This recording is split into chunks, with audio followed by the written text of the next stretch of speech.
Ллойд Остин сейчас ходит в памперсах. У генерала недержание мочи, и из него льет, как из открытого крана.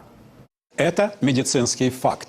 В лучшем случае будет ходить так еще минимум пару недель, а скорее всего и дольше. Именно такой интересной информацией забиваются российские головы через российский эфир. И именно поэтому они считают, что побеждают, потому что глава Пентагона перенес операцию на простате. Это ж важнее потери своей авиации супердорогой. Теперь официально -2 российских самолета. Валерий Залужный подтвердил информацию о том, что над Азовским морем были подбиты 2 российских самолета. Правда, один вроде как успел долететь до российского берега, а вот второй как раз не очень. Итак, самолет А-50, которых у России несколько штук в рабочем состоянии. Точнее, 3 простой модификации и 6 модификаций вроде как улучшенный, с новыми фишечками.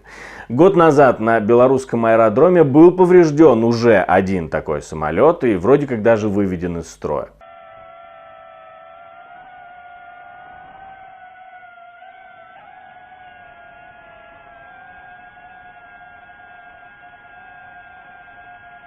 Так вот, этот самолет упал где-то в Азовском море. Если учитывать, что его высота 14,8 метров, а глубина Азовского моря не больше 13,5 метров, а средняя до 8, то найти его не будет представляться сложным. Где-то торчит очень дорогой самолет с мертвым, скорее всего, экипажем внутри.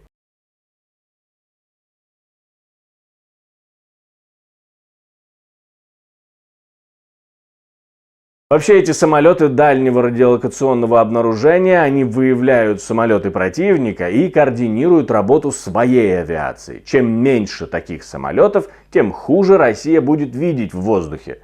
Это не значит, что она ослепнет совсем, но слепых пятен станет больше. К тому же техника настолько важная и настолько дорогая и сложная, что сейчас восполнить потерю, починить его или построить новый, во всяком случае быстро точно не удастся. Второй самолет, который таки добрался до суши, Ил-22, он сильно поврежден, там есть раненые, есть убитые. Это пункт управления, который, можно сказать, работал в паре с А-50. Интересно, что это тоже второй такой самолет, сбитый с начала вторжения. Но сбили его вагнеровцы во время своего недопереворота. Интересно, что по одной из версий, конечно же российской версию, эту дорогую авиацию сбили сами россияне. Но тут надо проверять, они правда настолько молодцы или просто лавры не хотят отдавать украинским воздушным силам. Российские военкоры как по команде начали писать в Telegram и Контакт о том, что это дружественный огонь и что как так можно было свой дорогущий самолет сбить. Всяко лучше, чем признавать, что это украинцы сбили. Действительно, в сети называют приблизительную цену в А-50 в $330 миллионов. Во всяком случае, Ил-22 сел в аэропорту, и поэтому мы получили возможность послушать вот эту вот запись. 014. Просил бот передать срочную информацию. 75, 106. Его подбили, посадка в Анапе планирует. Срочно нужна скорая и машина. На гражданских аэродромах нет закрытой связи. Вот во всеуслышание и сказал пилот такого важного самолета о своих повреждениях. Утром пресс-секретарь Путина Песков сообщил, что у Кремля нет информации о потерянных боевых самолетах. Ну, может быть, это не они.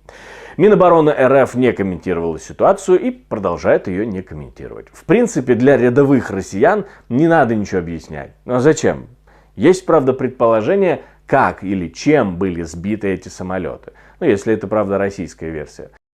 Накануне войска Федерации отрапортовали о том, что, мол, все. Украинским силам не поздоровится. На оккупированной территории завезли зенитно-ракетный комплекс «Панцирь». Вот, видимо, «Панцирь» и отработал. Новые зенитные ракетно-пушечные комплексы «Панцирь-СМ». Обновленная версия этой системы ПВО станет серьезной проблемой для ВСУ, пишет польский портал «Интерия». Модернизированная версия «Панцирь-СМ» имеет усовершенствованную систему управления огнем с современной радиолокационной станцией. Но это предположение и, скорее всего, очень ошибочное. Не забывайте подписываться на канал мой и канал 24-го. Не забывайте, что любая ваша реакция на видео продвигает его вверх в выдаче, то есть YouTube с большей вероятностью покажет его еще кому-то. Поэтому это очень важно. Берегите себя.